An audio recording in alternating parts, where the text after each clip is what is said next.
Graça e paz. Amém. Glórias a Deus. Uma honra para mim estar aqui com vocês, poder rever alguns rostos familiares de amigos muito queridos. E o Senhor é assim, Ele prepara amigos mais chegados do que irmãos. Amém. E é muito bom estar aqui com o Dinho, com a Ana Paula, pastores que cuidam do nosso coração e nos recebem sempre com tanto carinho, nos mimam, e é sempre muito bom a gente estar aqui para servir os irmãos. Bom, eu sou suspeito a ministrar em culto de libertação, porque essa é a minha praia. Eu amo libertação, eu amo cura interior, esse é o meu laboratório de vida e de ministério, né? Durante muitos anos eu, escondidinho, ia todas as semanas para a casa de recuperação, para o SOS Vida Jovem, cuidar dos internos da comunidade terapêutica, e todas as semanas estava lá aconselhando, ministrando aos corações, submetendo os meninos à libertação. Então foi ali que eu aprendi, né? Foi ali que eu cresci, foi ali que eu me desenvolvi, através da capacitação do Espírito Santo. Amém? Diga assim comigo: não existe professor melhor do que o Espírito Santo. Ele é que nos ensina, Ele que nos corrige, Ele que nos dirige. A Bíblia diz que a unção que está sobre vós vos ensinará todas as coisas. Então o Espírito que está sobre as nossas vidas nos capacita, nos dá entendimento, nos dá revelação. Eu não estou fazendo apologia a você não estudar, não, muito pelo contrário. Nós temos aqui alunos da Casa do Oleiro, que é a nossa escola de cura interior e libertação lá da plataforma Mevan, onde eles ficam internados lá durante uma semana, manhã, tarde e noite, e é puxado o negócio, a gente puxa mesmo, porque a gente sabe da responsabilidade que é essa área, mas eu sempre digo que você pode ter vários cursos, você pode ter lido vários livros, visto muitos seminários, participado de muitos congressos, mas nada vai substituir a unção do Espírito Santo sobre a sua vida. Amém? Queria que você abrisse comigo Lucas capítulo 13, a partir do versículo 6.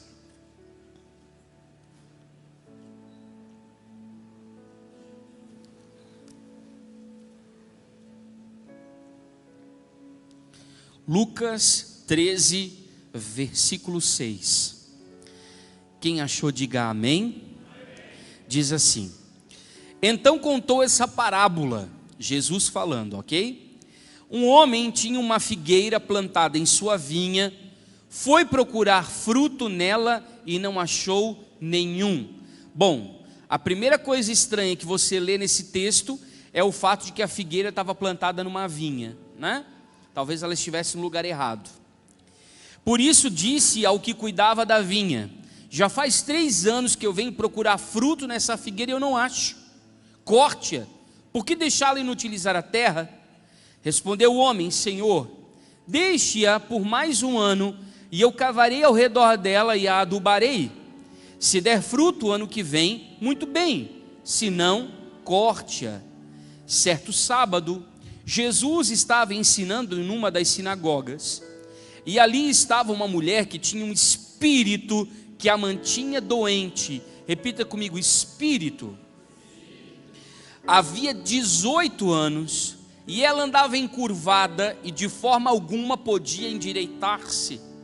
Ao vê-la, Jesus chamou-a à frente e lhe disse: mulher, você está livre da tua doença. Ou algumas traduções vão dizer enfermidade. Então lhe impôs as mãos e imediatamente ela se endireitou e louvava a Deus. Indignado porque Jesus havia curado no sábado, o dirigente da sinagoga disse ao povo: há 6 dias em que se deve trabalhar, venham para ser curados nesses dias e não no sábado. O Senhor lhe respondeu: hipócritas, cada um de vocês não desamarra no sábado o seu boi ou o jumento do estábulo e o leva dali para dar-lhe água? Então essa mulher, uma filha de Abraão, a quem Satanás mantinha presa por 18 longos anos, não deveria neste sábado ser liberta daquilo que aprendia?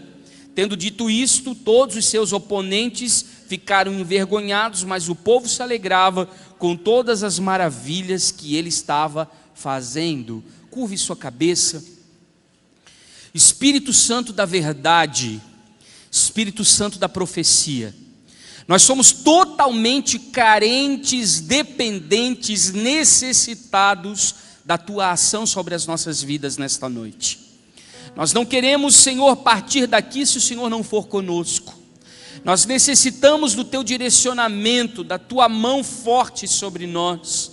Pai, estende sobre nós o teu cuidado. Olha para as nossas vidas com compaixão e com misericórdia. Através de Cristo, olhe para nós e estenda sobre nós o teu favor. Pai, em nome de Jesus, nós oramos para que todo pensamento contrário seja levado cativo em obediência a Cristo. Que nós tenhamos a nossa mente dilatada para compreender as tuas realidades espirituais. Senhor, ilumina o nosso coração. Leva sobre o nosso interior o teu luzeiro, a tua palavra, para que ilumine as áreas de debilidade, de vulnerabilidade do nosso coração, áreas que são pontos cegos e que muitas vezes nós não enxergamos. Nos leva, Senhor, para ver aquilo que precisa ser mudado em nós. Nós estamos totalmente vulneráveis, estamos totalmente acessíveis à tua ação nesse ambiente. Nos submetemos às tuas potentes mãos, justificados por Cristo. Amém? E graças a Deus. Glórias a Deus. Eu gosto muito desse texto. E eu gosto mais do que esse texto, é justamente da inteligência de Jesus. A maneira lúdica, a maneira pedagógica, a maneira construtiva com que Jesus compartilha suas verdades. Olha só que interessante. Antes de curar a mulher encurvada, que estava sofrendo por uma possessão há 18 anos, ele conta a parábola da figueira que estava plantada na vinha e que não produzia frutos. Uma figueira que estava, a priori, plantada no lugar errado. Primeira coisa estranha que eu observo nesse texto é o fato de que figueiras deveriam estar entre os figos e não entre as uvas, ou seja, ela estava enterrada, estava ali colocada no lugar, obviamente, que não condizia à sua espécie.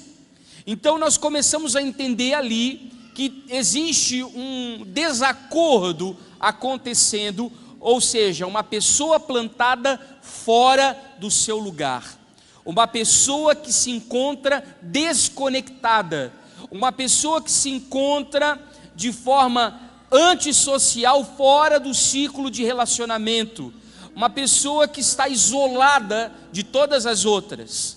E aí continua dizendo que ela não dava fruto, ou seja, ela estava sem produzir fruto. Se você ler esse versículo antes, você vai ver que primeiramente Jesus já faz menção a 18, ele fala de 18 mártires que deram a sua vida, quando na verdade uma parte de uma obra caiu sobre eles, e os 18 então perderam a sua vida.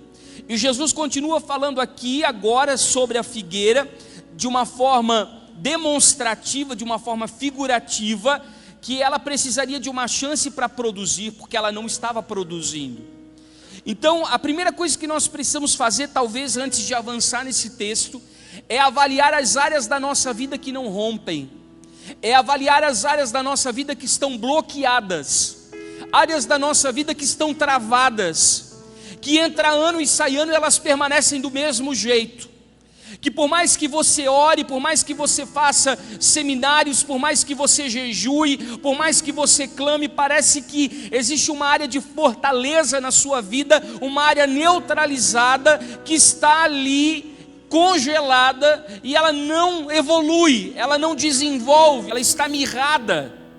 Então essa figueira representa um estilo de vida que deveria frutificar e por alguma razão não está produzindo. Então, obviamente, ele vem, o dono daquele espaço, daquele ambiente, vem e maneja cortá-la, mas o viticultor, ou seja, aquele que está cuidando da figueira, que na verdade é a representação aqui do próprio Cristo, do próprio Jesus, que intercede por nós em compaixão e misericórdia diante do Pai. Ele diz: não corte, espere mais um ano, espere mais um tempo. Então o que eu vou fazer com ela? Eu vou cavar ao redor dela, eu vou perfurar ao redor dela, eu vou adubar, ou seja, eu vou trazer a palavra sobre ela, eu vou regá-la, eu vou cuidar com mais esmero, com mais carinho, e daqui a um ano você volta e a gente vai conversar novamente.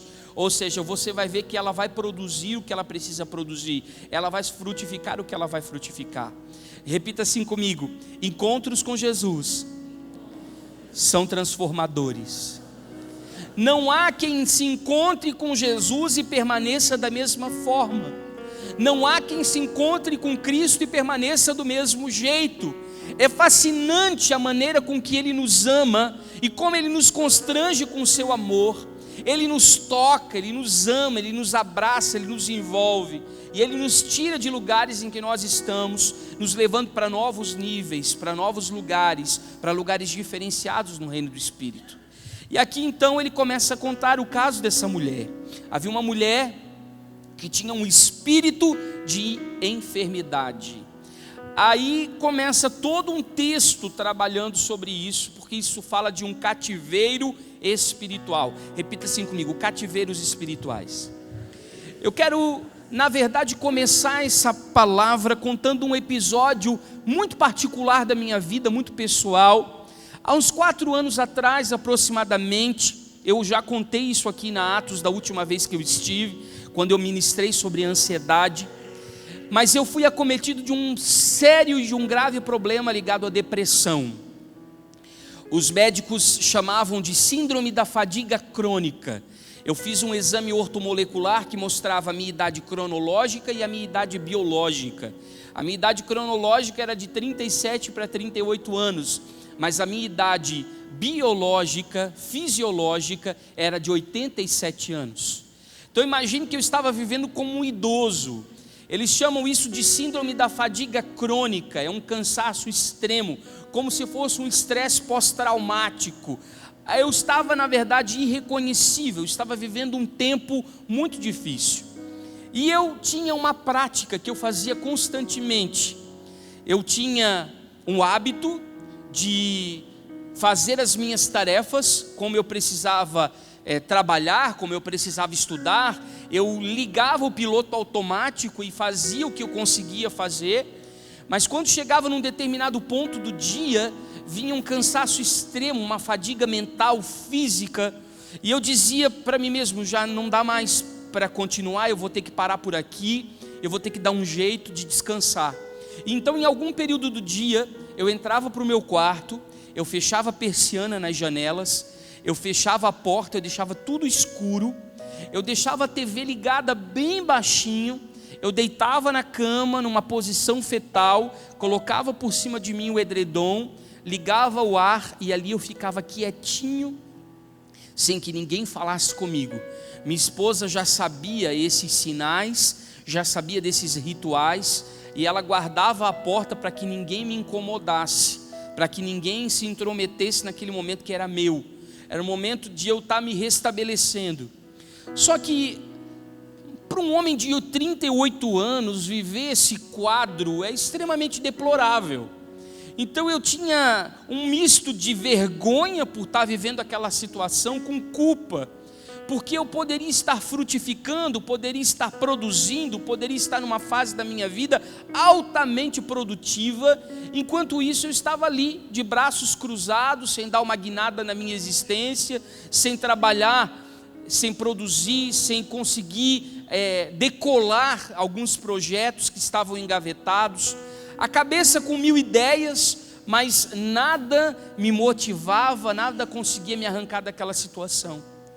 E quando eu chegava nesse momento de ficar avaliando como estava a minha vida, mesmo naquele cantinho ali, a única coisa que eu conseguia fazer era orar em línguas e chorar. Então eu ficava por muito tempo orando em línguas e chorando e perguntando: Espírito Santo, tem alguma coisa errada comigo? Espírito Santo, tem alguma coisa fora do lugar na minha vida? Não é possível que eu esteja vivendo uma situação como essa. Motivos para estar triste todo mundo tem, Motivo para estar talvez cabisbaixo, todo mundo tem, mas as pessoas mesmo assim lutam, levantam a cabeça, elas buscam motivação e de repente elas se levantam para realizar as coisas. O Senhor age na vida delas, carrega elas de fé, e elas motivadas na fé em Ti, elas se levantam e fazem a vida acontecer. E por que que isso não acontece comigo? Por que que eu estou vivendo esse quadro tão diferente? E um dia eu perguntei assim, a frase certa que eu perguntei para o Senhor foi essa, eu perguntei assim: Senhor, por que eu estou vivendo isso? Eu parei de perguntar por que eu estava vivendo isso, eu perguntei assim: Senhor, onde eu estou preso? E sabe que aconteceu algo sobrenatural comigo. Quando eu fiz essa pergunta, Senhor, onde eu estou preso?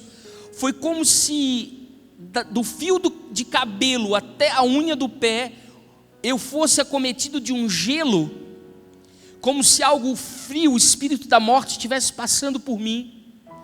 E eu senti aquilo gelado, um pânico, um medo, algo muito ruim. Eu senti todas as trevas assim em cima de mim, um ambiente terrível acontecendo naquele quarto.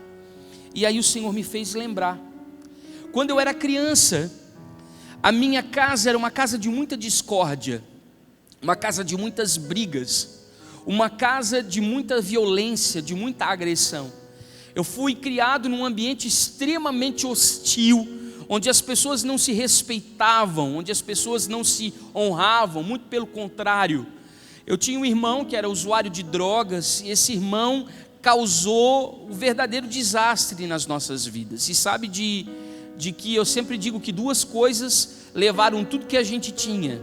A primeira delas foi a enchente de 83, que veio e quase levou a nossa casa, e a segunda era o meu irmão, que trocava tudo que a gente tinha por drogas, era cachorro, louça, salário do meu pai.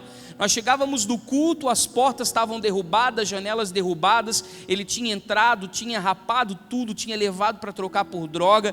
A gente viveu um verdadeiro inferno naquela época, e as brigas lá em casa eram brigas constantes. Então eu fui criado num ambiente de muita vergonha, porque a polícia parava direto na frente da nossa casa, sabe? E às vezes era a ambulância para dar uma injeção de sossega-leão nele, e internar em hospital psiquiátrico. Era uma verdadeira loucura aquilo. E o meu pai sempre tentando colocar ordem na casa, e o meu irmão o agredia fisicamente, fazia, sabe, sangue no meu pai, jogava pedra, cadeira, o que você imaginar. Era uma situação muito difícil. E eu lembro que todas as vezes que essas brigas aconteciam, e que daí obviamente os meus outros irmãos se intrometiam para defender meu pai, para separar o meu irmão, e aí era aquela confusão, eu corria para o meu quarto. Entrava no meu quarto, fechava a porta, porque era o único lugar tranquilo que eu poderia estar. Só que a nossa casa era uma casa de madeira, então tudo que acontecia no outro cômodo se ouvia num outro cômodo. Então o que eu fazia? Eu ligava a minha TV do quarto bem baixinha, para eu não ouvir as discussões lá de fora, e ali eu me cobria até a cabeça, e eu passava ali até aquela guerra ia acabar.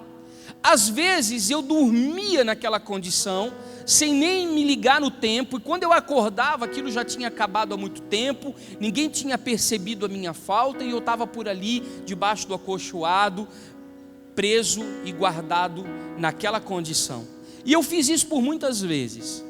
Quando eu falei assim: Espírito Santo, onde eu estou preso, e que eu senti esse gelo do alto da cabeça à planta dos pés, e que veio como se fosse um pânico no meu coração, eu lembrei dessas situações da infância. E aí o Espírito Santo me disse: você está preso nessas situações. Aquele menino assustado que corria para o quarto ainda vive dentro de você. Todas as vezes que você precisa tomar decisões radicais na sua vida, todas as vezes que você precisa tomar decisões que são importantes e relevantes e que vão mudar a história da sua casa, da sua família, todas as vezes que você precisa se posicionar como sacerdote, como pai, como homem da sua casa, aquele menino é acionado, aquele menino medroso é acionado. E você o que faz? Corre para o seu quarto, tranca as portas, liga a TV, vai para baixo do acolchoado, se esconde da vida. Ou seja, a minha alma estava presa num cativeiro emocional. Você sabe que nós vamos construindo a nossa vida sobre as nossas experiências.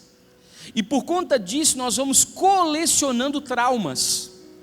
E você sabe que um trauma, quando ele acontece 1, 2, 3 vezes, você até consegue lembrar das quantidades de vezes que esses traumas aconteceram. Mas quando a recorrência é muito grande, o que acaba acontecendo é que a sua mente, ela cria uma espécie de um bloqueio, e você começa a, de alguma maneira, sublimar essa informação. Ou seja, você começa a estocar esse tipo de dor, você começa a estocar essas lembranças, você começa a estocar esses pensamentos, você começa a estocar esses sentimentos, e sem que você perceba, a sua alma, que é feita de um componente que se fragmenta, acaba ficando presa em todas essas situações traumáticas do passado. Então muitas vezes hoje no presente, nós não rompemos em determinadas áreas da nossa vida, porque nós estamos ligados a muitos dos traumas que aconteceram no nosso passado. Muitas cicatrizes emocionais de abusos, de violência, de casos em que você teve que enfrentar a crise, enfrentar o caos, enfrentar o desespero, e que você não tinha estrutura para lidar com aquelas informações e com aquelas atitudes. O que aconteceu? Você teve que dar o seu melhor para conseguir sair daquela situação, mas mesmo assim, a sua alma não conseguiu superar, ela não conseguiu sair daquele quadro, ela não conseguiu ser resiliente o suficiente para dar a volta por cima. E o que aconteceu com você? Você somente jogou essa informação para baixo do tapete, você escondeu atrás das cortinas, e você acha que a sua vida e o seu passado está totalmente resolvido, mas esses fantasmas do seu passado continuam te perturbando a ponto de te travar e te bloquearem na vida presente. Situações que você vivenciou lá atrás, de palavras que foram liberadas contra você, de atitudes que foram cometidas contra você, de palavras que você mesmo liberou e de atitudes que você mesmo cometeu e que estavam fora da ordem divina, estavam contrárias à vontade de Deus para a sua vida, não aconteceram no tempo certo, nem da maneira correta, e isso causou uma confusão nas suas emoções, nos seus sentimentos, e isso desorganizou o seu interior, te desalinhou interiormente. Você foi vivendo, empurrando com a barriga, procrastinando, não enfrentou a situação como deveria, foi empurrando essa situação como deu, até chegar no dia de hoje, aos trancos e barrancos. Você acha que superou, mas não conseguiu. E você sabe que a nossa alma, ela tem sentidos. Repita comigo: a alma tem sentidos. Então talvez você tenha tocado em algo, você tenha visto algo, você tenha sentido o cheiro de algo, o gosto de algo, e todas essas informações, através do tato, da visão, dos sentidos, acabaram levando para dentro de você as situações que estavam acontecendo ao seu derredor. E isso construiu em você bloqueios, isso construiu em você travas, isso impede você de progredir. Isso são, na verdade, cativeiros espirituais. Nós recebemos o novo nascimento no Espírito. Quando nós nascemos de novo da água e do Espírito, então nós recebemos ali o direito de sermos novas criaturas em Cristo Jesus. Nós perdemos a nossa natureza caída como criaturas e nos tornamos filhos de Deus. Isso é algo instantâneo que acontece quando você confessa a Cristo como seu único e suficiente Salvador. Entretanto, a sua alma, minha alma, ela está sendo aprimorada, está sendo desenvolvida, está sendo capacitada dia a dia para viver a vida de Deus. É o que nós chamamos de maturidade, é o que nós chamamos de alcançar a estatura de varão perfeito, é o que nós chamamos de refletir a Cristo na sua plenitude. Ou seja, a nossa alma está sendo restaurada dia após dia pelo próprio Espírito Santo, para nos adequar a um padrão de integridade, ou seja, de sermos completos e inteiros, para cumprirmos o propósito de Deus. Qual era o propósito dessa figueira? Produzir figos. Qual era o propósito dela como árvore? Frutificar. trazer frutos para servir de alimento para as nações. Qual é o seu propósito de vida? Muitos de nós recebemos palavras redentivas sobre o nosso futuro, temos promessas incríveis reveladas pelo Espírito Santo para o nosso coração, mas por que nós não conseguimos chegar lá? Por que isso parece algo muito longe, muito distante daquilo que nós podemos viver? Porque nós temos muitas crenças, muitos valores, muito entendimento construído sobre bases erradas.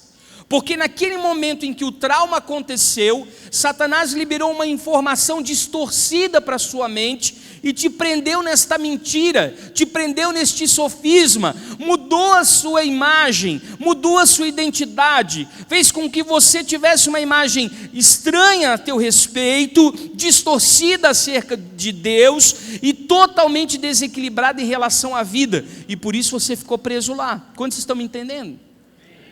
Então o que acontece conosco é que muitas vezes nós construímos a nossa identidade sob esses fundamentos falsos construídos por Satanás, aplicados por Satanás. Deus, Ele tem planos para as nossas vidas, amém?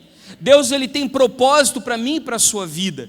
Entretanto, o diabo, ele cria os contraplanos, ou seja, Satanás, ele idealiza no inferno um contraprojeto. Ou seja, aquilo que Deus tem desenhado para a sua vida, Ele não imagina, Ele não sabe, mas Ele pressupõe. Afinal de contas, o nosso adversário conhece muito bem a humanidade. Ele já estava no jardim do Éden, provocando o primeiro homem e a primeira mulher a desobedecer a Deus em rebeldia.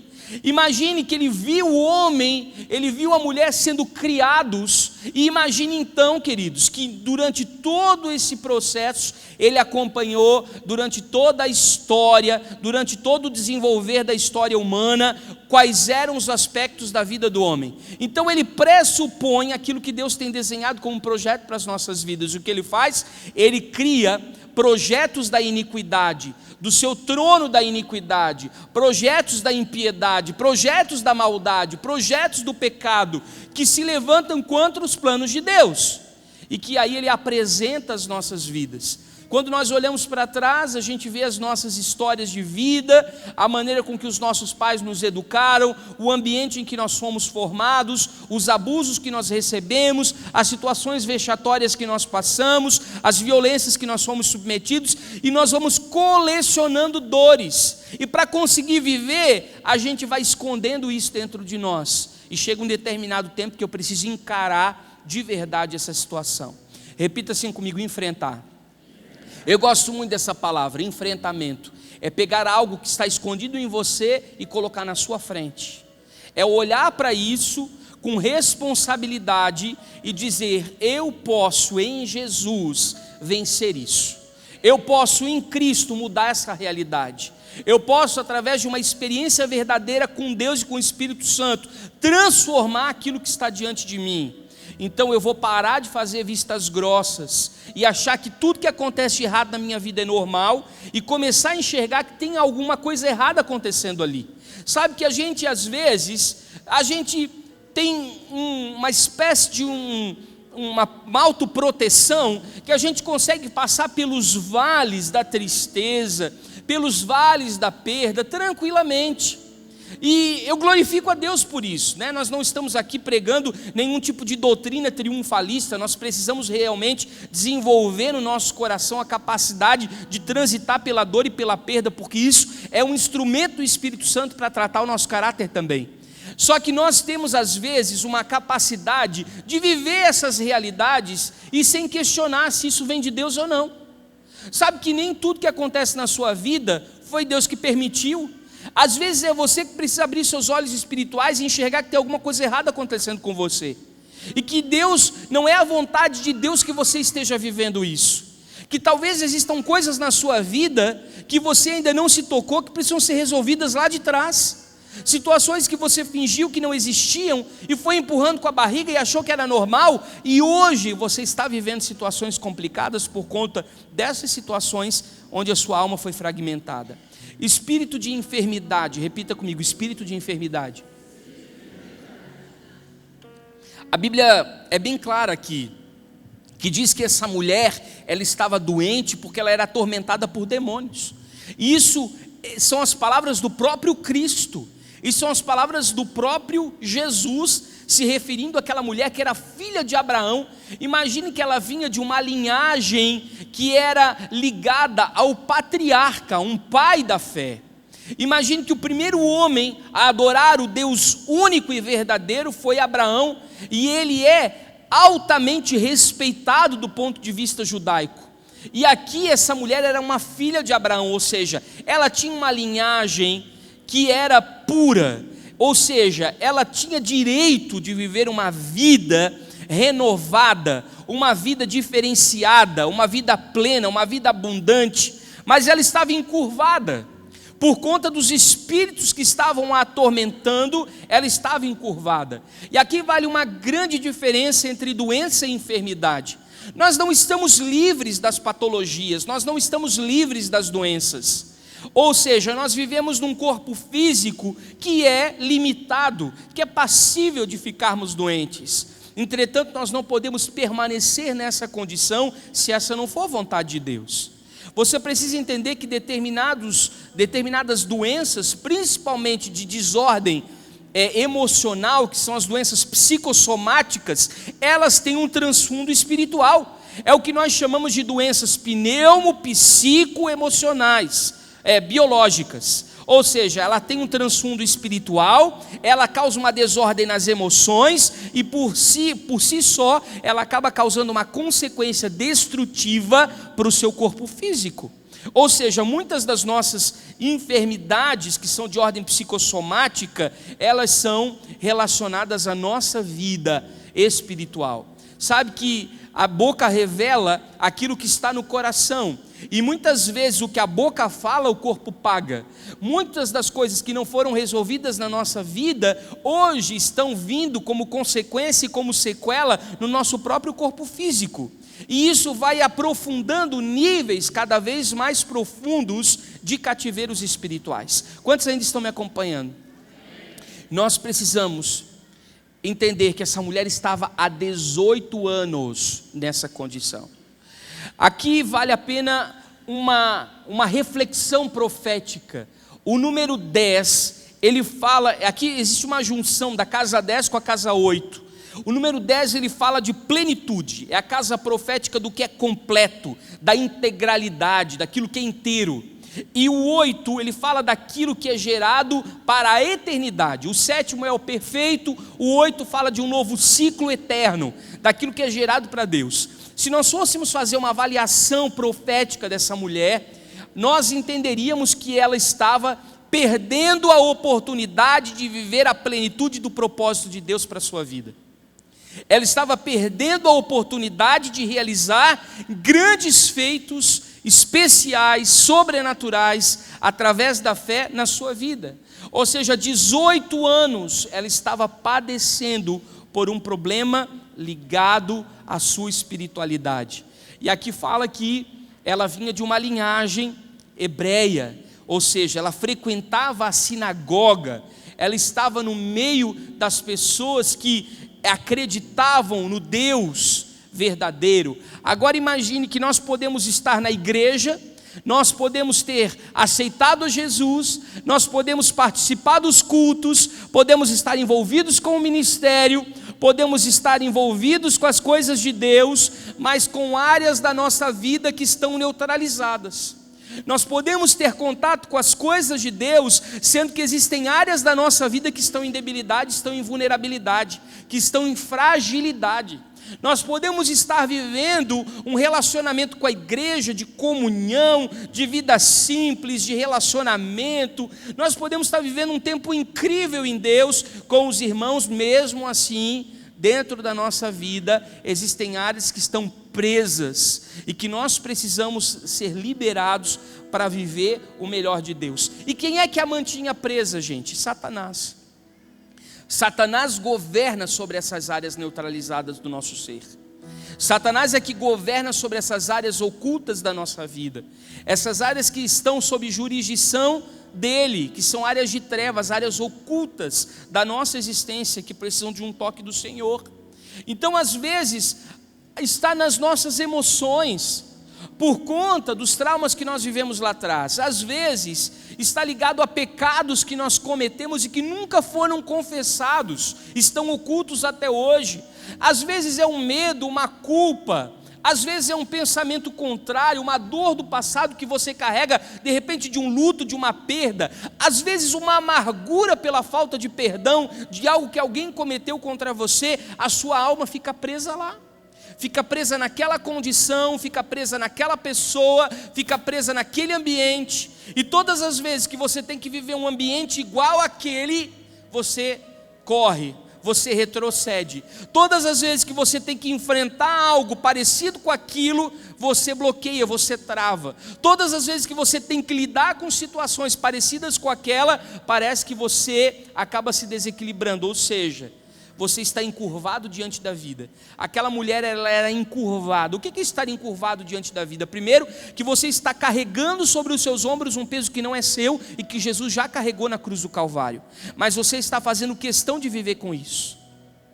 Ao invés de levar para a cruz, crucificar com Cristo, aceitar o sacrifício vicário, expiatório do Cordeiro de Deus que tira o pecado do mundo, você ainda prefere viver com esse peso sobre os seus ombros. E isso te encurva, isso te impede de enxergar as pessoas de frente, olho no olho, impede você de ter relacionamento verdadeiro, fluente, sabe, sem esconder nada, de forma livre, de forma autêntica, de forma verdadeira. Te impede de ser você mesmo, te impede de ter identidade, te impede de construir relacionamentos saudáveis, equilibrados, promissores, te impede de vencer nas áreas da sua vida, no seu casamento, na educação dos seus filhos, na sua vida financeira, profissional. Isso acaba atormentando todas as áreas do seu ser. Ao invés das bem-aventuranças te perseguirem, ao invés dos sinais te seguirem, ao invés dos prodígios, as maravilhas de Cristo fazerem parte do seu testemunho de vida, o que faz parte do seu testemunho de vida são as dores que você vivenciou. E isso te faz estar curvado diante da vida, não conseguir encarar as pessoas de frente. Você não consegue ver um futuro. Uma pessoa que é encurvada, ela só olha para os pés. Ela só olha para a realidade que está ao seu derredor, aqueles 360 graus que vão somente na altura dos seus pés. Ela não tem uma visão promissora de futuro, ela não consegue vislumbrar novos horizontes, novas possibilidades, novas oportunidades, ela não consegue ver um propósito maior na vida. Parece que ela se estagnou, parece que a sua esperança acabou. Ela está vivendo, na verdade está existindo, ela não está vivendo. Jesus veio para lhe dar uma vida e vida com abundância, mas ela não sabe o que é isso. Uma pessoa que nunca experimentou viver a vida abundante de Cristo está encurvado diante da vida. Então existia uma postura, repita comigo, postura. Às vezes nós estamos presos nos cativeiros emocionais e isso altera inclusive a nossa postura diante da vida, a forma com que nós encaramos, trazendo um peso sobre os ombros que não é nosso, só enxergando o chão, não conseguindo enxergar as pessoas nos olhos, não conseguindo enxergar a vida de frente, só se movendo dentro do seu próprio mundinho, do seu próprio universo, da sua própria existência, ou seja, não consegue viver fora do aquário, não consegue ter uma vida abundante, não consegue ter uma vida completa, está presa. E aí a gente começa a perceber que Jesus chega para mudar aquela situação. Repita assim comigo: Jesus está chegando na minha vida nesta noite para mudar a minha realidade. Porque esse não é o sonho que Deus tem para você. Esse não é o projeto de vida que o Senhor desenhou para a sua existência. Isso não foi o que Ele sonhou para a sua carreira. Isso não foi o que Ele sonhou para o seu casamento. Isso não foi o que Ele sonhou para a vida dos seus filhos, para você. Você está preso. E nós somos remidores geracionais. Repita comigo: remidores geracionais. Nós vamos falar muito sobre isso agora com os homens nesses dias. Nós somos remidores geracionais. O que são remidores geracionais? São pessoas que Deus escolhe naquela determinada linhagem, naquela geração, para matarem no peito todas as iniquidades geracionais e para cancelar toda a maldição, dizendo: a partir daqui tudo mudou, nada mais será o mesmo, eu tenho uma vida diferenciada daqui para frente. Só que nós precisamos sair desses determinados lugares. Naquele dia, quando Jesus chegou, aquela mulher, ela foi tocada por Jesus, e ela recebeu, além de ser tocada por Jesus, ela recebeu uma ordem de comando profética. E nós precisamos entender que esse ambiente nessa noite é um ambiente em que nós vamos ser tocados por Cristo, porque é Ele quem nos arranca dos cativeiros. Deixa eu explicar algo para você. Quando Jesus, ele morre, durante os 3 dias em que Jesus é morto, ele desce às extremidades do inferno, e ele toma as chaves da morte e do inferno, e ele prega os que estavam cativos em prisão. Ou seja, somente quem foi ao inferno e tem a chave do inferno e da morte, pode nos conduzir a esses lugares de morte para sermos tirados de lá. Então quem tem que ir à nossa frente é o próprio Cristo. Quem tem que iluminar o caminho é o próprio Cristo. Assim como o povo de Israel estava atravessando o Jordão para entrar na terra prometida que manava leite e mel, e passarem por um caminho que eles nunca tinham passado antes, quem é que foi na frente? Os sacerdotes com a arca. A arca representa a presença, a arca representa a glória de Deus, a arca representa o tesouro escondido. Então entenda algo importante aqui: quem vai na nossa frente para nos arrancar desses cativeiros é o próprio Cristo. Nenhuma técnica psicológica vai conseguir tirar você daí, nenhuma alternativa coaching vai conseguir tirar você daí, nenhum tipo de abordagem humanista vai conseguir tirar você daí, nenhuma filosofia aprendida vai tirar você daí. O que vai definir a sua libertação completa é se você coloca Jesus na frente da sua vida, porque é Ele quem tem condição de entrar nesse lugar onde você está preso e te arrancar pelas mãos. Ele que tem condição de entrar nesses porões escuros em que você se escondeu. Ele que tem condição de entrar nesses lugares ocultos em que você está escondido, está preso, nesses calabouços frios, nesses lugares gelados em que a sua alma está sendo atormentada, e te arrancar desses lugares de tristeza, arrancar desses lugares de morte e te colocar num novo nível de vida para que você usufrua daquilo que Deus tem para você. Quantos estão me entendendo nisso? Então, essa ordem divina é como uma ordem militar aos demônios. Quando Jesus, ele diz para aquela mulher, para que ela fosse curada, ou seja, mulher, você está livre da sua doença. Na verdade, ele deu uma ordem a todos aqueles espíritos que estavam o atormentando, para que eles fossem embora. Então Jesus, na verdade, quando ele tocava alguém, ele impartia quem ele era. Então quando ele tocou naquela mulher, a virtude que estava nele acabou sendo transferida para ela, ou seja, a unção que estava nele acabou indo para ela, a unção messiânica, aquela que arranca as pessoas que estão presas dos seus cativeiros, aquela que traz liberdade aos presos, aquela que cura os quebrantados de coração. Então veio sobre aquela mulher, e aquela mulher foi arrancada daquele lugar, porque os encontros com Jesus mudam tudo. Então, uma das coisas que você entendeu aqui, a primeira coisa que acontece aqui, é que ela saiu glorificando a Deus. Repita assim comigo: glorificar a Deus.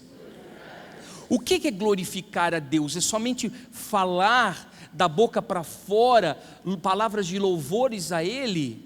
Não, não é isso. A glória dada a Deus é quando a nossa vida, quando a nossa expressão de vida glorifica o seu nome. Quando as pessoas olham para as nossas vidas e veem que aquilo que nós vivemos, aquilo que nós temos experimentado, testemunha daquilo que Jesus pode fazer. Isso glorifica a Deus. Então quando ela foi livre, naquele mesmo momento, devolveu-se para ela a alegria.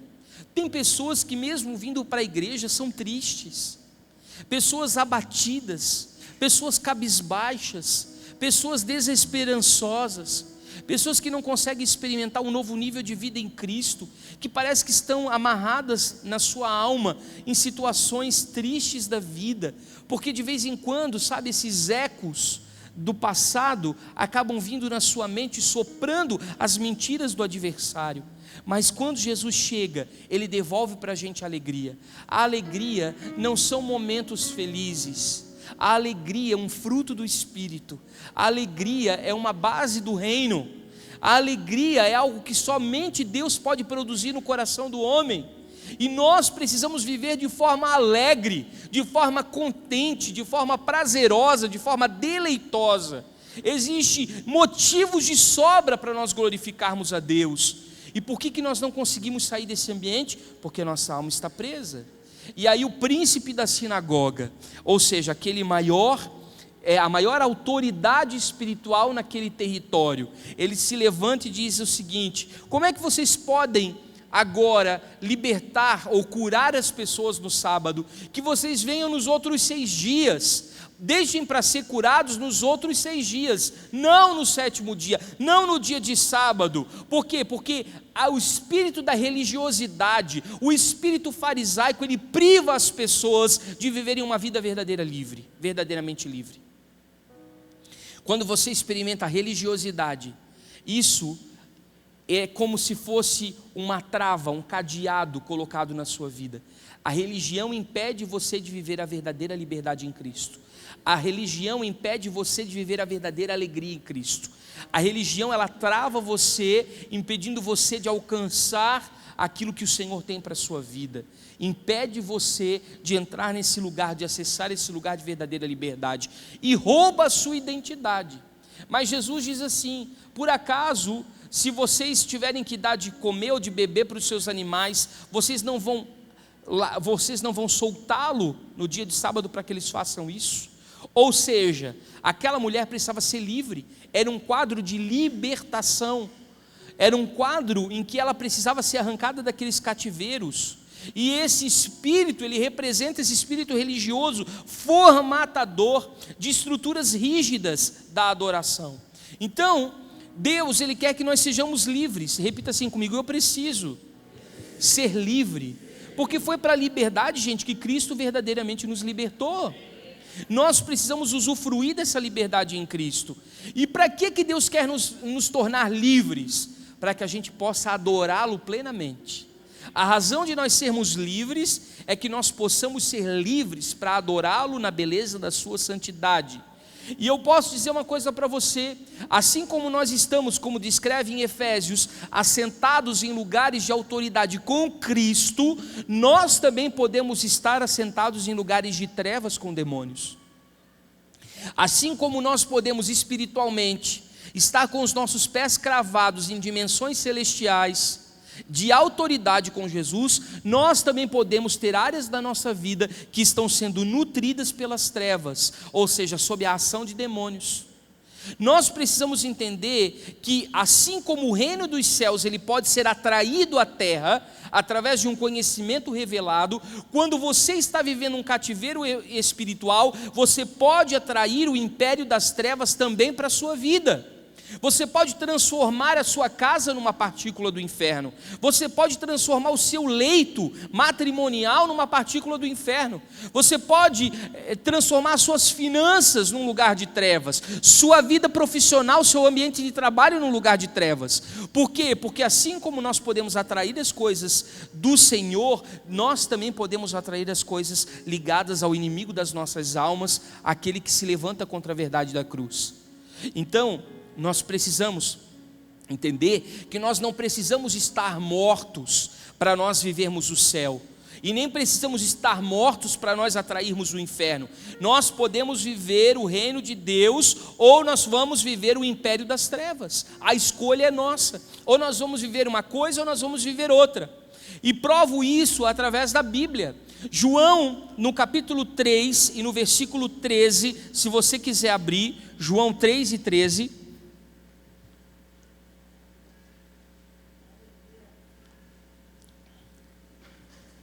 Diz assim: Jesus estava falando no presente daquilo que era ligado à eternidade, mesmo antes da sua ascensão. Ele não tinha subido aos céus ainda. E ele diz assim: ora, ninguém subiu ao céu, senão aquele que de lá desceu, a saber, o Filho do homem que está onde? No céu. Jesus estava dizendo assim: ó, eu já estou no céu. Eu não subi ainda, eu não ascendi aos céus, mas a minha vida é tão conectada ao Pai, a minha vida é tão conectada a Deus, o meu pensamento só pensa nas coisas que são do alto, o meu coração vive diretamente em intimidade com o Pai, eu proclamo as verdades do reino, eu vivo a plenitude do seu amor de tal forma que eu atraio integralmente o céu para a minha vida. Por isso que os milagres acontecem, os prodígios acontecem, as maravilhas acontecem, as multiplicações acontecem, porque eu ando em banda larga com a eternidade. Jesus estava dizendo isso. E isso serve de exemplo para nós. Mesmo que você não tenha morrido, você pode viver o céu aqui, através da revelação do reino. Não na sua integralidade, não na sua totalidade, porque nós sabemos das limitações, inclusive escatológicas, porque um dia nós veremos as coisas realmente como são.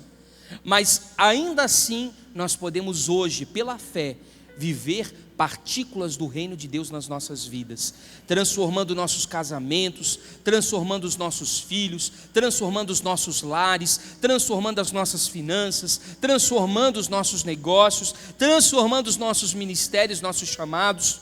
Nós podemos viver. Aí continua dizendo, abre comigo lá Efésios capítulo 1, versículo 9 e 10. Na verdade, só o versículo 10. Efésios 1, versículo 10. Diz assim: a fazer convergir nele Jesus, na dispensação da plenitude dos tempos, todas as coisas, tanto as que estão aonde? Quanto as que estão na...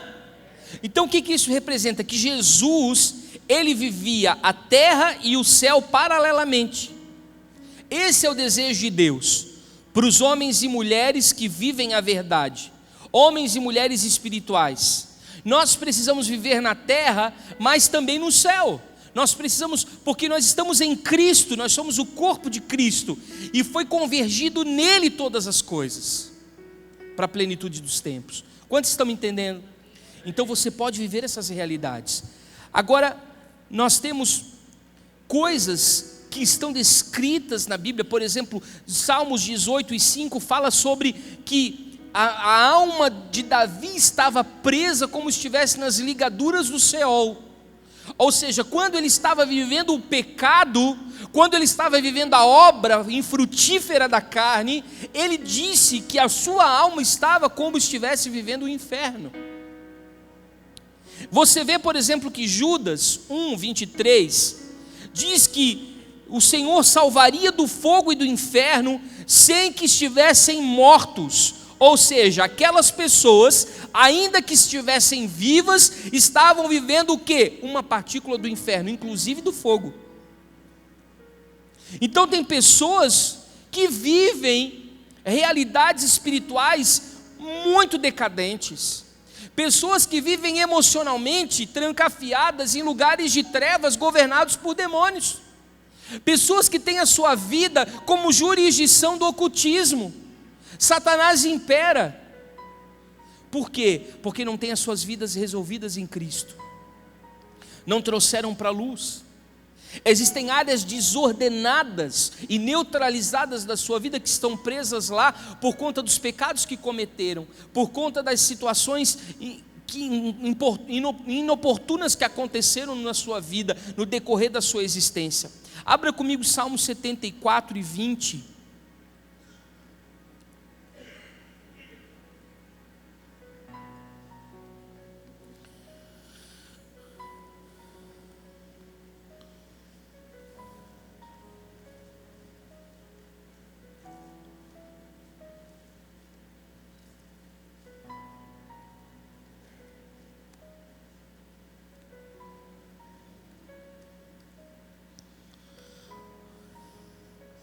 Salmo 74 e 20, diz assim: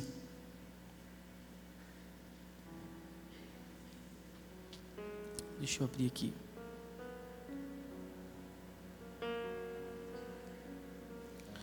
Setenta e 20. Diz assim: atende a tua aliança, pois os lugares tenebrosos da terra estão cheios de moradas de crueldade.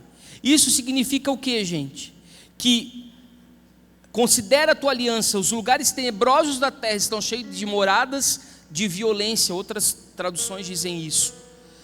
Porque isso está dizendo que assim como existem as moradas do Espírito, que o Cristo foi para o Pai para preparar um lugar onde Ele estivesse, nós também pudéssemos estar, existem também as moradas das trevas.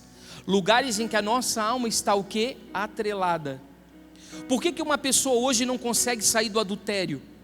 Por que ela não consegue sair da pornografia? Por que ela não consegue sair da imoralidade? Obviamente, sua alma está presa em alguma situação da infância, ou seja, do sangue da aliança da bastardia, ou seja, de um abuso sexual na infância, ou seja, talvez de uma experiência fora da aliança do casamento, de fornicação, ou seja, do sexo depravado e pervertido que já foi apresentada. Então a sua alma, através dos sentidos da alma, da visão, do tato, do olfato, do paladar, estão presas aonde? Na imoralidade. Essas pessoas estão presas nessas situações, nessas moradas das trevas. Então elas estão num cárcere, privado.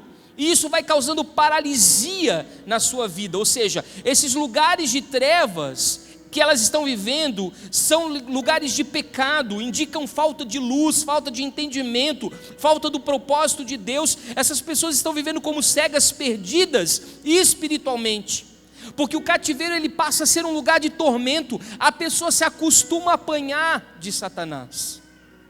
Você sabe que isso não é para você, você sabe que essa vida só tem te trazido derrota, você sabe que esse estilo de vida que você tem adotado só tem te trazido vergonha e culpa, mas você não consegue sair, você não consegue se livrar, porque é um cativeiro, você tem amarraduras, e essas amarraduras, como por exemplo Jó, abra Jó capítulo 10, versículo 22, são lugares de desordem.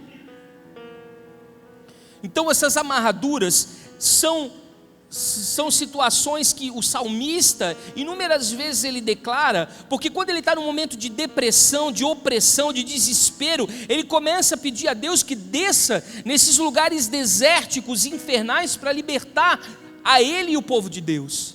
É incrível, ele declara esses lugares em que ele está preso. E aí diz o seguinte, Jó 10 e 22, terra de trevas e de profunda escuridão, terra da sombra da morte e do caos, aonde a própria luz é tenebrosa. Ou seja, ele descreve o lugar em que ele está, um lugar de tantas trevas, de tanta perseguição de Satanás, um cárcere, que ele acaba dizendo que esse lugar é um lugar de profunda escuridão, um lugar de morte. Abra comigo Salmos 35, versículo 7. A pergunta que eu faço para a gente ler esse versículo de Salmo 35, verso 7, é como é que eu posso estar na cova se eu estou vivo?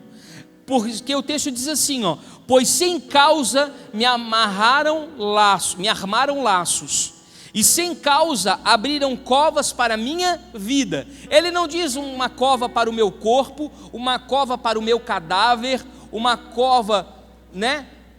Ele não se refere a ele como se ele estivesse morto, ele se refere a ele como se ele estivesse vivo. E aí nós começamos a entender que Satanás, ele governa por meio de cativeiros espirituais. Repita assim comigo: Satanás governa por meio de cativeiros. Satanás, ele governa o cosmos, ele governa o mundo, e ele cria lugares. Por exemplo, biblicamente nós temos vários lugares que representam cativeiros. Por exemplo, o Egito. O Egito, ele pode trazer para você uma mentalidade escrava, uma mentalidade egípcia, uma mentalidade medíocre, uma mentalidade mendiga, uma mentalidade faraônica, uma mentalidade escravagista. Isso faz você ter uma mentalidade subserviente. Você tem várias ideias criativas, mas não consegue tirar do papel. Você começa a empreender um negócio e nunca consegue abrir. Você começa 300 cursos universitários e acredita que aquilo não é para você e volta para o final da fila e entra em outro curso. Tudo que você começa nunca acaba. Isso representa a área de desordem na sua vida, a área de neutralidade. O Egito te dá essa mentalidade de escravo, onde você só faz aquilo que te mandam fazer. Você não consegue ter uma mentalidade proativa, realizadora, visionária. Você não consegue ter uma mente ativada como uma mente de Canaã, uma mente provedora, uma mente generosa, uma mente que provê soluções, provê respostas. Você consegue só ficar naquele ambiente ali, você não consegue mudar. Às vezes a sua vida ela está ligada à Babilônia. Babilônia representa, na verdade, o sistema religioso de coisas, o sistema falso de coisas.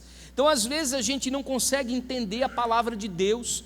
A gente vai ler os versículos e parece que a nossa mente está bloqueada. A gente vem para um culto, o pastor prega e aquilo não entra na nossa cabeça. Parece que o Espírito Santo fala com todo mundo, mas não fala com você. Parece que você vive um sistema de escravidão religiosa, mas não consegue viver uma liberdade em Cristo. Parece que o sistema babilônico, ele é tão parecido com o reino de Deus, ele tem tanta similaridade, que acaba sendo tão fraudulento que engana você. Você acaba se submetendo a uma liderança ditatória, uma liderança impositora, uma liderança castradora, uma liderança que rouba a sua identidade, que te robotiza. Isso tudo é babilônico, porque você tem prazer em ser mandado, você tem prazer em se tornar um operário chão de fábrica, porque você não consegue alcançar uma mente proativa, de gestão, de realização. Às vezes a sua mente está presa em Sodoma e Gomorra. Por quê? Porque você está preso na imoralidade, você está preso na perversão sexual, você está preso nas atrações e nas tentações dessa vida. O seu corpo deseja essas coisas, sua mente deseja essas coisas, você está envolvido com esse lugar de cativeiro que está ligado diretamente à perversão. E aí, para cada um desses lugares, Satanás levanta um governo, porque obviamente a representação dele no Egito é Faraó, aquele que cultua a morte. A gente vê que na Babilônia se levanta Nabucodonosor, aquele que usa a verdade em benefício próprio. Aqui na questão de Sodoma e Gomorra, ele representa os governos do mal, aqueles que queriam usar e abusar dos anjos de Deus. Ou seja, cada jurisdição tem o seu determinado governo.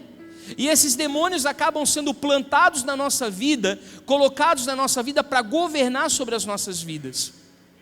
Vamos tomar por exemplo, quando o povo de Israel estava saindo do Egito, Moisés teve que tratar com Faraó. O que Moisés trata com Faraó? Ele começa a negociar a saída do povo. Faraó começa a observar que Deus vai se manifestar com toda a sua grandeza, e mesmo diante das pragas, quando Deus demonstra o seu poder, ele não se entrega, porque ele quer manter aqueles homens cativos. Primeiro ele libera só os homens, aí Moisés diz que não, depois ele segura as mulheres, Moisés diz que não, depois ele diz que as crianças, os filhos vão ficar e também os bens vão ficar. Ou seja, o espírito do Egito é um espírito de cativeiro. Ele toca que áreas da nossa vida? Primeiro, família. Primeiro fica o homem, depois fica a mulher, depois fica os filhos. Então ele se estende de forma geracional, afetando diretamente a linhagem. São cativeiros coletivos. São cativeiros de uma mentalidade destrutiva, tóxica, que estão ligadas a traumas que são o quê? Coletivos, plurais. Às vezes é família, às vezes é o ministério que está envolvido nesse ambiente. Aprisiona a linhagem. É um sequestro espiritual. Faraó, ele faz isso. O que? Ele toma a geração, porque ele queria os filhos. Ele limita o desenvolvimento da próxima geração, porque ele não quer que essa linhagem ela cresça. Ele não quer que a próxima geração ela se levante. E o que ele prende, gente? Os recursos, o dinheiro que está preso, sabe? Às vezes, muitas vezes, as nossas finanças estão presas. Por quê? Porque lá atrás, no passado, nós financiamos o aborto. Às vezes lá atrás, no passado, nós gastamos o nosso dinheiro com jogo. Às vezes lá atrás, no passado, nós pagamos para a imoralidade, a prostituição. Então o nosso dinheiro às vezes está contaminado e precisa de uma oferta de remissão para a gente sair desse lugar.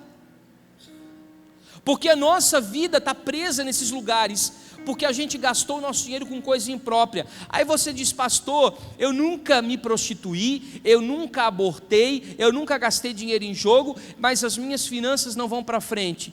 E a prostituição virtual? E a pornografia que você assiste na sua casa através da internet? Você não paga todo mês a sua conta de internet? Teu dinheiro está indo para onde? Para financiar o seu prazer ilícito, a iniquidade. Então às vezes a gente está prendendo a nossa vida em lugares de trevas, ou seja, a família, a geração e os recursos. Aqui está tudo que é necessário para a gente cumprir o propósito de Deus. Então Efésios capítulo 1 falam das regiões celestiais. Repita comigo: regiões celestiais. Tudo que nós precisamos está em Cristo. Nós só precisamos acessar esse lugar, mas às vezes esses lugares estão retidos. Esses lugares estão bloqueados, nós não conseguimos acessar. Porque quando a Bíblia fala que Deus vai falar com o povo através de Moisés, a palavra que se usa no hebraico é pirahiro, que quer dizer escravo. Mas Deus chama o povo de Israel de escravo, mesmo ele já tendo saído do Egito. Como é que Deus vai chamar o povo de Israel de escravo, se eles já tinham saído das garras de Faraó? Simplesmente por quê? Porque a alma deles ainda estava dentro do Egito. Eles tinham saudade de fazer os tijolos, eles tinham saudade de comer a sopa de cebola, eles tinham saudade da vida escrava que eles levavam. Por quê? Porque a alma deles estava presa naquele lugar. Então muitas vezes a nossa alma está presa nesses lugares. Por isso que a Bíblia diz assim, que ele subiu e levou consigo o cativeiro. E tem uma coisa muito interessante aqui: Jesus, ele desce e sobe trazendo o cativeiro com ele, e depois ele distribui dons aos homens. Aí vem falar do apóstolo, do profeta, do pastor, do evangelista e do mestre. Concordam? Efésios capítulo 4. Mas por que a Bíblia fala, o escritor de Efésios vai falar sobre os 5 ministérios depois de falar sobre os cativeiros espirituais? Por quê? Porque Deus espera que a gente só venha exercitar o nosso chamado nele uma vez que nós estivermos livres. O pré-requisito aqui é libertação, depois o ofício. O problema é que as pessoas querem se envolver com as coisas de Deus, querem sair fazendo a obra de Deus, sendo que a vida ainda está presa nos cativeiros. Nós precisamos sair desses lugares. E quem é que tem a chave, gente? Jesus. Ele pode descer para lidar com esses cativeiros espirituais. Ele pode descer nesses lugares onde nós estamos presos.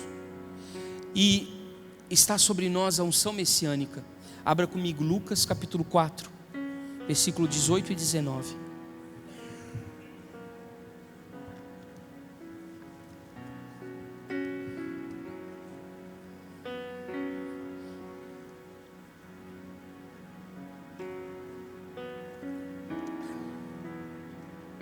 Lucas capítulo 4, versículo 18 e 19 diz assim: o Espírito do Senhor está sobre, pois que me ungiu para evangelizar os pobres, enviou-me a curar os quebrantados de coração. Essa palavra quebrantado no original fala de coração partido, como se fosse fragmentado.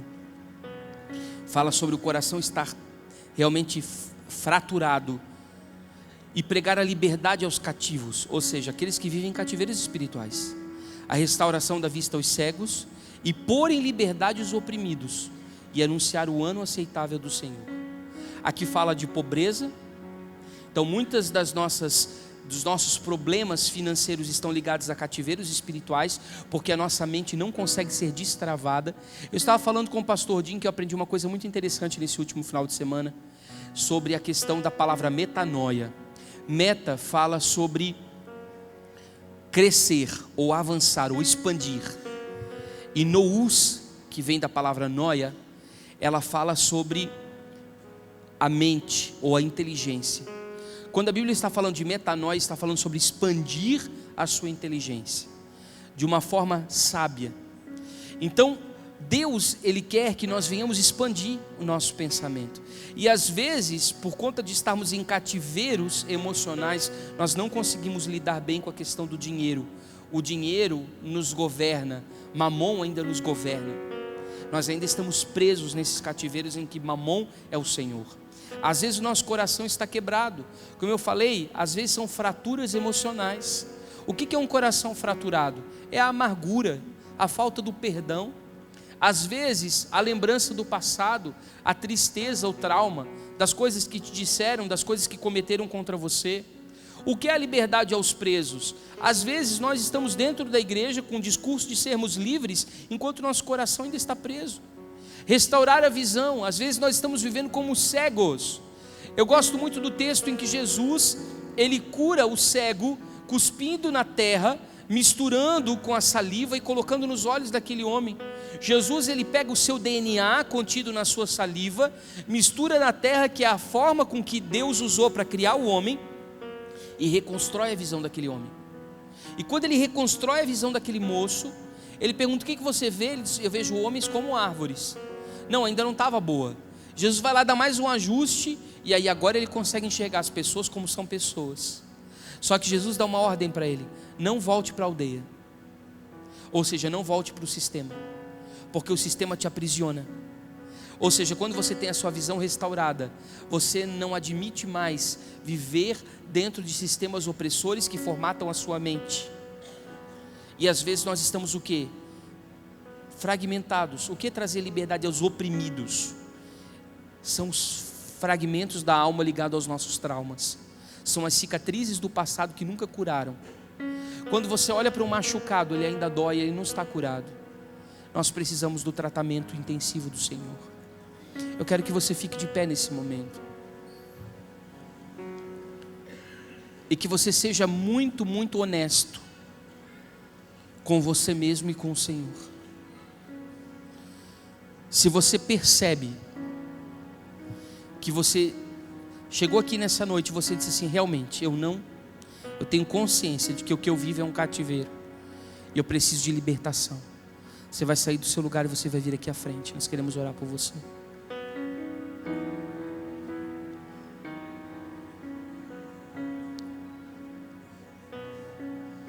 Isso. Faça isso.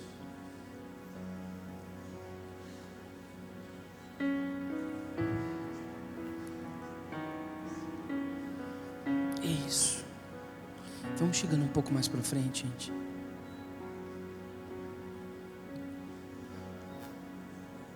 Coloque a mão no seu coração. Feche os seus olhos. E assim como naquele dia eu perguntei assim: Espírito Santo, onde é que eu estou preso? Faça essa pergunta para o Senhor. Pergunta: Espírito Santo, onde é que eu estou preso? Me mostra onde é que eu estou preso. Onde é que a minha vida está atada? Onde é que a minha vida está amarrada?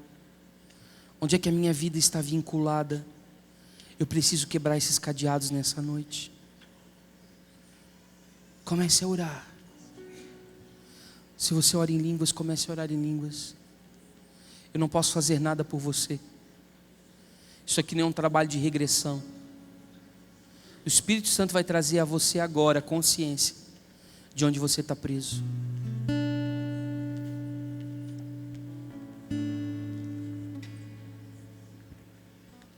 Agora perceba que até hoje você fez de todas as formas, de acordo com a força do seu braço, com o seu entendimento, com o seu esforço, de tudo para sair desse lugar e não conseguiu. Você bateu em várias portas, procurou vários lugares, mas você não conseguiu sair sozinho. Mas nesta noite, o Senhor vai ao teu encontro onde você está.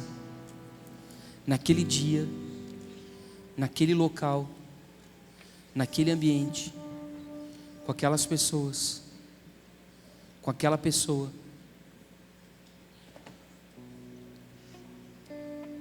E eu quero que o Senhor traga à sua memória um gosto, um cheiro, uma palavra que você ouviu, algo que você viu, que talvez você esteja preso a isso. O diabo fragmentou a sua alma, tomou os seus sentidos e prendeu seu coração ali.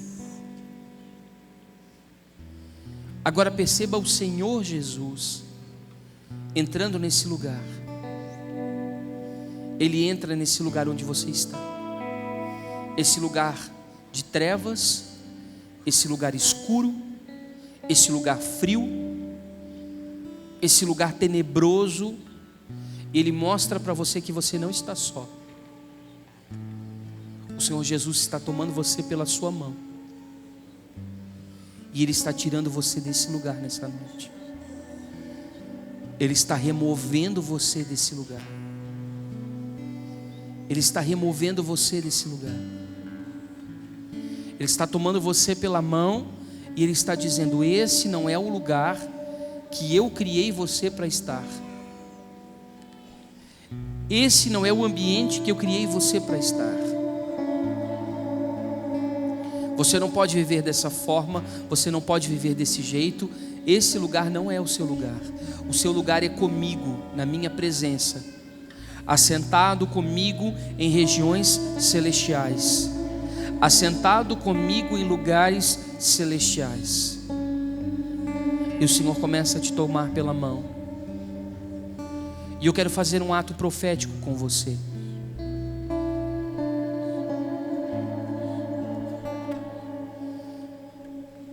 Quando você perceber que o Senhor está te pegando pela mão, você vai começar a dar alguns passos para frente, 1 ou 2 passos, se movendo desse lugar. O Senhor está te arrancando desse lugar. O Senhor está te tirando desse lugar. Comece a se movimentar, comece a andar. Comece a andar. Comece a andar. Comece a andar. Isso, saia do seu lugar e comece a andar. Se você não está conseguindo, levante sua mão assim alto.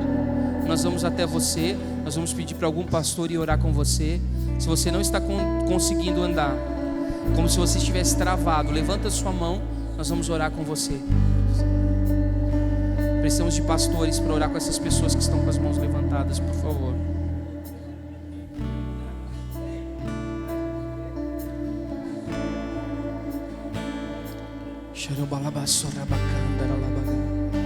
Choros tocou lá suribianda cheio de cloba subia, declora suriando show de claba subia balabaga.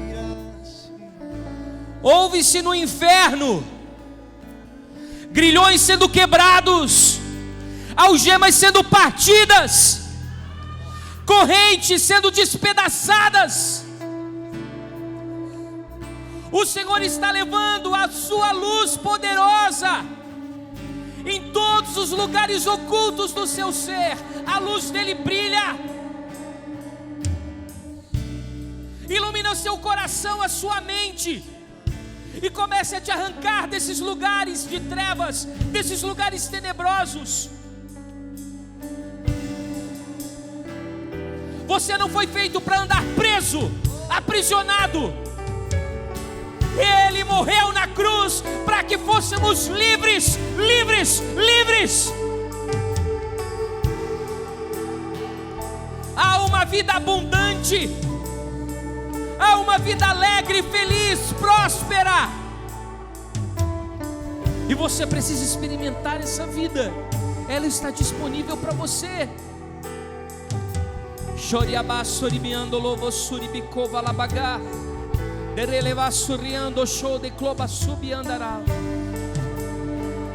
Isso, se você não está conseguindo caminhar, fique com a sua mão levantada. Os pastores vão até você orar com você.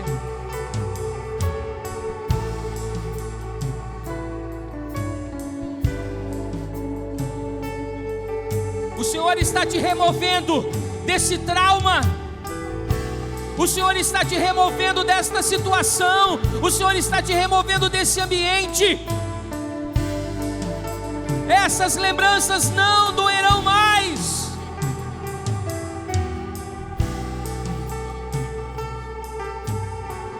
Pelo poder e autoridade do nome de Jesus, Saia desse lugar. Saia desse lugar. A escolha é sua. Ele te toca nesta noite, te convida pelas mãos para que você saia desse lugar oculto e não viva mais esta vida. Há uma nova vida para você, a verdadeira vida que Ele desenhou para você.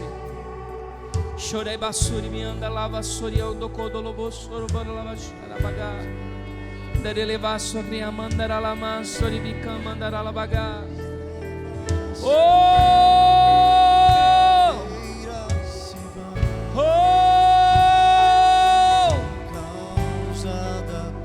Seja livre, livre, livre, livre, livre.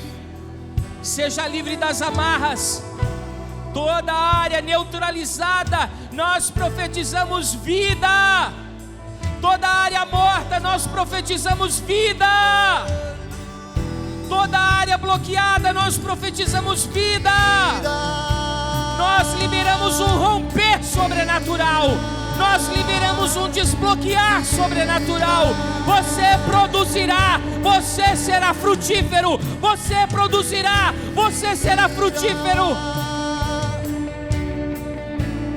O Senhor está cavando ao seu derredor. Ele está adubando a sua vida. E Ele lhe diz: floresça e frutifique, floresça e frutifique, floresça e frutifique. O barala subibioche colaba subiander eleva subia. A soria catulibia sumianda ras.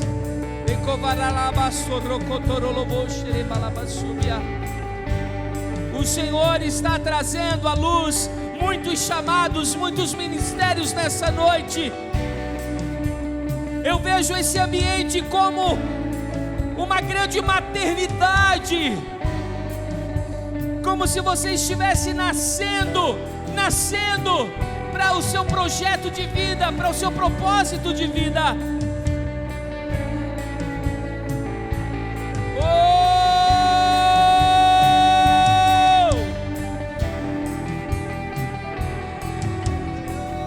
Seja livre, livre, livre, livre, livre. Seja livre, livre, livre, livre.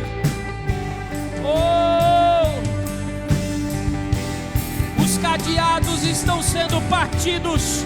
Os cadeados estão sendo partidos. Celebre, celebre, celebre. Celebre. Você não ficará no cativeiro da autopiedade. Você está sendo livre. Você nasceu para se movimentar, para produzir, para frutificar. Sim. Sim, Ele tem um plano com você. Comece a fazer uma oração de agradecimento ao Senhor, uma oração de gratidão. Diga assim: obrigado, Jesus, pela liberdade. Obrigado, Jesus, pela liberdade. Levante suas mãos aos céus. Mãos livres, sem ataduras, sem algemas, mãos livres. Isso, acene para o céu e diga: eu sou livre, eu sou livre, eu sou livre, eu sou livre. Ele me libertou, Ele me libertou.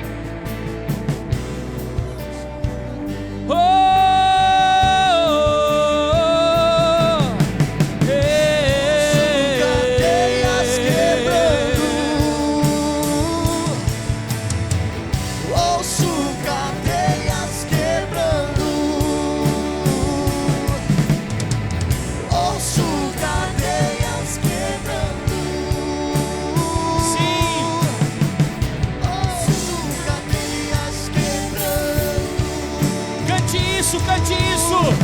Ouço cadeias quebrando. Ouço cadeias quebrando. Ouço cadeias quebrando. Ouço cadeias quebrando. Oh. Olhe para a pessoa que está ao seu lado, dê um sorriso e diga assim: seja bem-vindo à liberdade. Seja bem-vindo à liberdade.